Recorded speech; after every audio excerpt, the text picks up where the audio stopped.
listening to The Traveling Eye. I'm Bonnie DeShawn. And I'm Javon Harley. And today we will fly away to a wonderful destination, discuss the hot spots, the cuisine, and how to plan for your trip.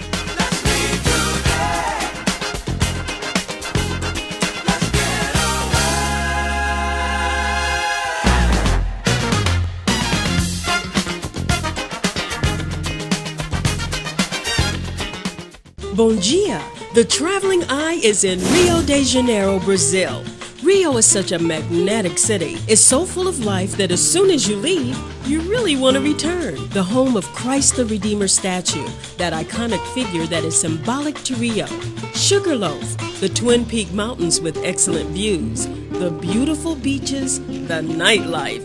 Soulful food, and let's not forget the heart of Rio, its beautiful people. We wasted no time and headed to a barbecue lunch, or churrascaria. We went to Churrascaria Palace. Oh boy, what a feast. We started off with caipirinhas made tableside with muddled limes, sugar, and cachaça. This is the national cocktail, and you have to be careful because it's tasty, but it can be lethal. A salad, a sushi bar, which, sad to say, we passed on by to get to the main attraction, the grilled and slow-cooked meats brought to our table on large swords and carved onto our plates. This is what we saved room for. What a feast! We definitely called Uncle. After a bit of rest, with full bellies, we went to Plataforma, a Brazilian variety show that showcases the country's culture throughout its history through song and dance. The show has been around for many years, and just like the other sites, it has become synonymous with Rio. Be prepared because you just might find yourself as part of the show. Hey, is that our camera guy leading the samba line? Christ the Redeemer statue is symbolic to Rio. It's the one structure that is recognized as the city's image and is now one of the wonders of the world. It's perched atop Corcovado Mountain, stands at 30 meters, and offers excellent views of the city all around. To get to the statue, you first take a train up the mountain through the Tijuca rainforest, and you're almost there. With just a few more steps, there he is, Christ the Redeemer statue, arms stretched wide to welcome visitors and embrace its residents.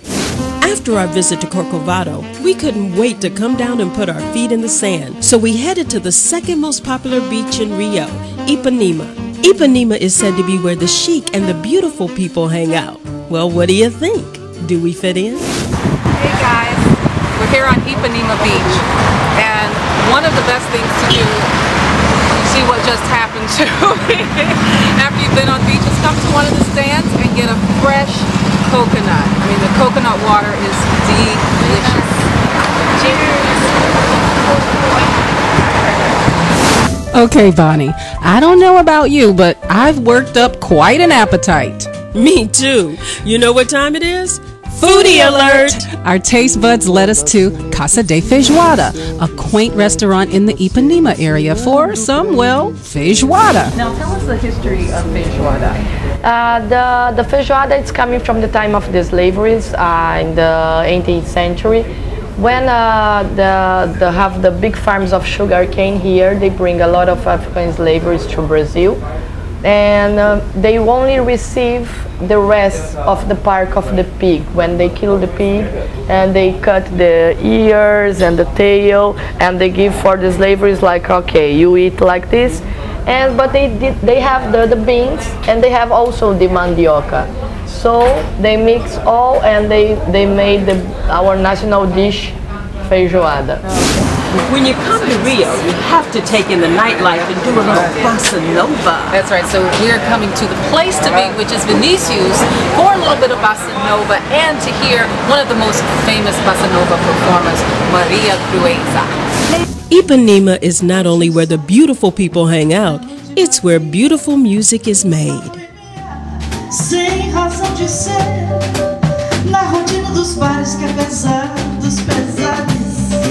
You know, you've heard so much about Brazilian favelas, but we are in one, and I'm telling you, Javon, this is one of the best experiences I've ever had in Brazil. It really is. We're currently in an area called Orsinha, and And to be here and to see the hardworking people, beautiful people, but really working extremely hard. And I just want to say thank you to allow this experience through Forest Tour Rio, to be able to come and see all of the people of Brazil and be a part of your community.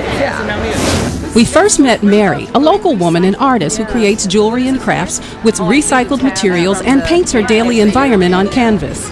Walking through the community, you're entrenched in the sights, sounds, and smells. Through narrow streets and alleys are shops with fruits, fish, and meats. It's obvious that we are visitors as we try to stay out of everyone's way, but never managing to do so. There was something going on at every turn, and we are amazed how everyone is navigating the environment without fail in such close quarters. A great place to get a great view is from the Terrace Tourist. It's a private home owned by Carlinhos. He's a gracious and a very prideful host. We're on the rooftop terrace of the home of Carlinhos. Carlinhos de Bahia. Carlinhos de Bahia, and he's been so gracious to invite us up, and I'm telling you, he has the premier spot. It's a beautiful view of the community as well as the rest of Brazil. I mean, you can't get a better view. Right, and we're here in an area called Orsinha. Yes, high atop the area, and if you look out into the distance, it's an excellent view of all of Rio. But you can also see the rest of the community down below. And on the other side, Carlinhos has a bird's eye view of Corcovado and Christ the Redeemer. Here, because of the steep climb from the bottom of the mountain where Rocinha begins to the top, with the narrow and busy roads, motorcycles are used as taxis. So I decided to take one just to get a feel of the ride and to soak up more of the community. For the cost of 2 reals or $1 each way, I went on a 5-minute ride from the top to the bottom and back to the top with my driver, Thiago. Hi, I'm going on a taxi tour. I'll see you later, hopefully.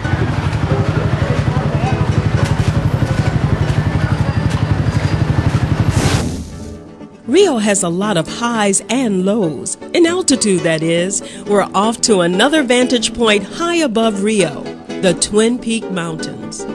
We've made the first ascension up to the mountain which is called Urca, and we're about to head on up to the second peak, which is called Sugarloaf. That's right. So we'll see you when we get on up to the top of Sugarloaf. See you in a minute.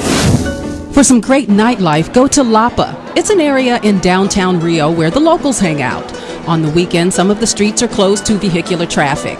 People are just chilling with food, drink, and a conversation, but are alive with the spirit of a good time. The local favorite or bar food is fried chicken pieces called frango a passarinho. It's served with fries and a bottle of local beer.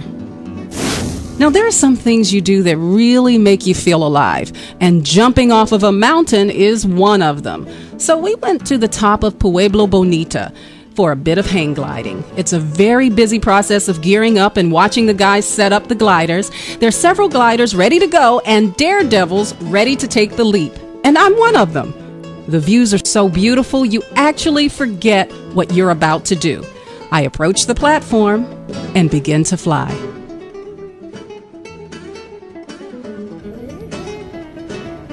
Copacabana is one of the most famous beaches and areas, not only in Rio de Janeiro, but the world.